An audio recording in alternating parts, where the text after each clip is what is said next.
I look at her, she'll be sleeping, and I'm just like, man, I love her so freaking much. And then all of a sudden, and you've probably felt this, if anything ever happens to her, I'd be devastated.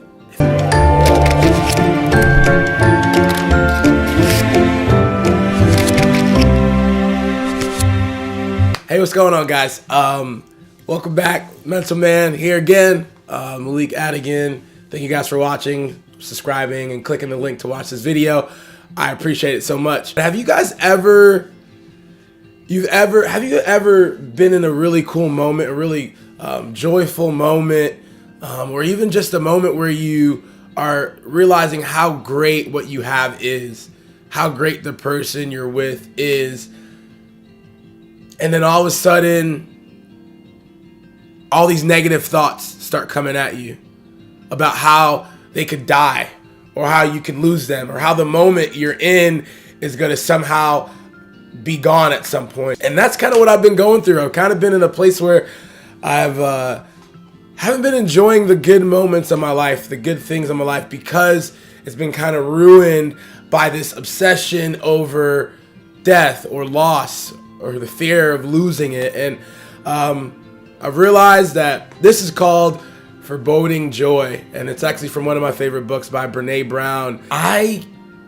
can find myself constantly thinking that something bad is going to happen. In the moment where I really should be enjoying what I have, I can't, because I am constantly thinking about losing it. And my story is that after something good, always comes something bad. When I was senior in high school, I graduated. 2 weeks after my graduation, my mom got diagnosed with breast cancer. And so my graduation has always, in my head, been coupled by something negative, something bad happening. And then same thing in 2013 when I graduated from college. A couple weeks later, my dad he had a heart attack and passed away. And so for me, it's like, God, like everything is always coupled with, in my head, something good happens and then something bad happens. And so it's like you're waiting, anticipating for something bad to happen. She calls it foreboding joy. And it's really anticipating in the moment like something good is happening, that something bad's going to happen. And that it's sort of what it is you're in the moment of joy, you feel that vulnerability. You know, you want to lean into how great this moment is, how great this person is. But right after that comes this wave of doubt and really fear of losing that. So how it works out for me is I have this wonderful, beautiful, amazing girlfriend named Yasmin.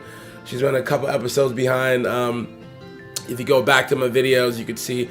But I love her so much. We're in such a great phase of our relationship. Dude, I love her so much. And there'll be times where she's sleeping and I'm just looking at her, and you just like, you're so overwhelmed with how much you love this person. And how, like, you just, like, I can't even breathe that you love him so much. And I look at her, she'll be sleeping, and I'm just like, man, I love her so freaking much. And then all of a sudden, and you've probably felt this, if anything ever happens to her, I'd be devastated. If anything ever happens to this person I love, I'd be devastated. And in Brene Brown book, she talks about like parents, and you know, if you're a parent, you've probably done this, but you look at your kids, you've done that. You walk into the room, they're sleeping, and you're just like, oh my God, I love you so much. And what happens is that you start literally rehearsing things that can happen. And she calls this rehearsing tragedy. You start thinking about like all the ways that they could die, or they could lose them, or what if this and what if that. And you start taking the moment of joy that you felt for this person, and you sort of like pull the air from it, and you rehearse the tragedy over and over until your joy level comes all the way down. And so a lot of us, we interrupt our joy with like rehearsing tragedy. But then a lot of us, and I feel like this is the temptation with foreboding joy, is the temptation is to fully go there and not even feel any joy. You know, she tells a story about this guy in the book who all his life, and a lot of us do this, is that if we don't have the expectation, if we always expect the worst, then if something bad happens, then we're not let down and we're not surprised.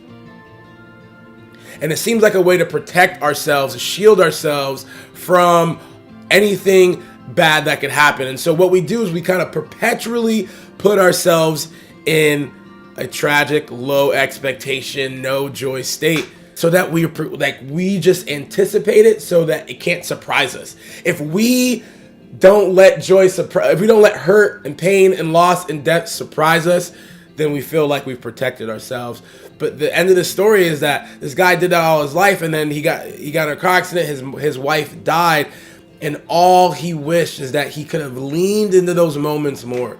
The moments that were good, the moments that were great, small moments, big moments. If he would have leaned in more, he would have enjoyed it more. But since he didn't enjoy anything, since he decided to keep his joy level low and his vulnerability level low, but his protection high, he regretted it. He wished he could have went back and just leaned into that vulnerability, leaned into that joy.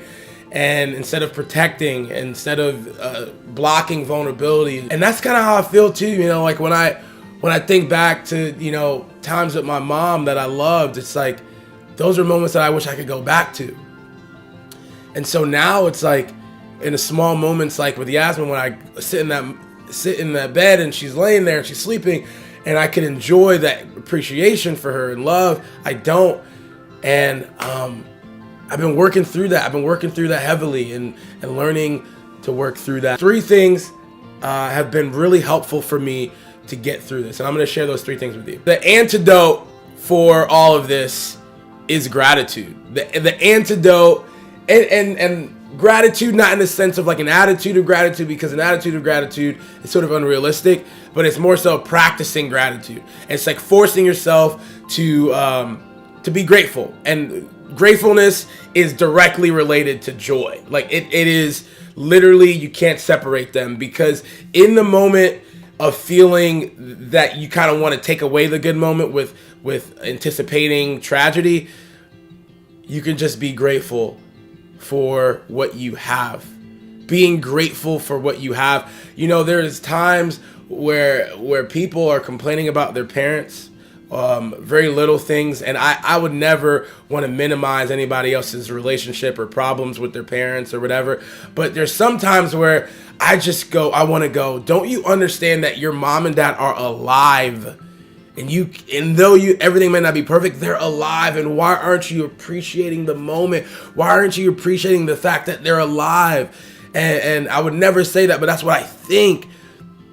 And the truth is that there is something to say about appreciating what you have while it's here. And I would encourage you that while you have what you have, try to be grateful for it. Even if it's scary, even if you feel like you're going to lose it, even if you feel like something bad's gonna happen to them or to the thing you have, or appreciate it. Because for you, honoring what you have honors what I've lost. If you can learn to be grateful for what you have because of my loss, then that helps me, people who have lost things or don't have things. It helps them in a sense, like, just know that maybe you can, like, if I tell people all the time, just know that your parents are alive and you can appreciate them and you can have a relationship with them even just a little bit, that's better than nothing, you know? So be grateful for what you have and maybe slowly practice it. Number 2 is enjoy the small moments, because that's what you miss. Enjoy the small moments with who and what you have. Enjoy. It's the thing that you will miss. When I think back to my mom and my dad, it's the small things that I miss. I miss sitting on the couch with her. She's watching TV and she's home from work, and in that moment I was annoyed by different things, small things. I didn't realize how much I would miss it, but I just miss her laugh. I miss her smile. I miss small things. I miss those small things are the things I wish I could go back to. It's not the extraordinary things. It's not the crazy moments of going to the theme parks or whatever. It's the small things of hearing her TV playing, or hearing her radio, or her singing along in the background. And so try to like lean into the small things that you might not think are important. And number three, I feel like what has helped me is don't squander your joy. Don't squander it. Don't throw it away for the sake of protection or shielding. But when you feel that sense of joy, lean into it. Don't run away from it. There's a lot of times where me and Yasmin are having a good moment and I'm just so excited, and then all of a sudden this is like the tragedy starts. Oh, well, she's gonna cheat, or she's gonna leave, or she's gonna die, or this is not gonna last, or I could go forever. Trust me, I could go forever. But I have to learn to not let that ruin the current moment. Don't let it ruin like what I have right now with her, because I'm foreboding the joy that I can be experiencing right now. So don't squander that. The joy that you feel in that moment is meant to be leaned into softly and accepted, and don't throw it away. And I'm leaning into that myself. I'm trying it myself.